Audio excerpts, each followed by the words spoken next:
In today's video, I talk about how to fix Snapchat's Bitmoji glitch problem.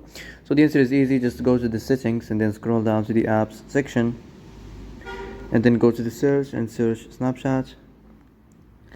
And next go to the storage, and here you will find this clear cache option. Click on it. Now you can go check it if it worked, and if it didn't, you can try to restart your phone or turn the Wi-Fi off and on, or the Bluetooth or the iPlan mode. Also, you can try to clear data, but be careful. If you clear data, all the Snapchat's data will be deleted. This includes all files, the settings, the accounts, the databases, etc. So be careful if you want to clear your data.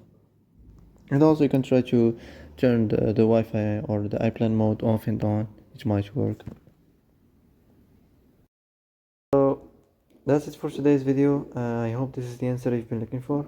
And if you like this video, don't forget to like and subscribe, and see you in the next video.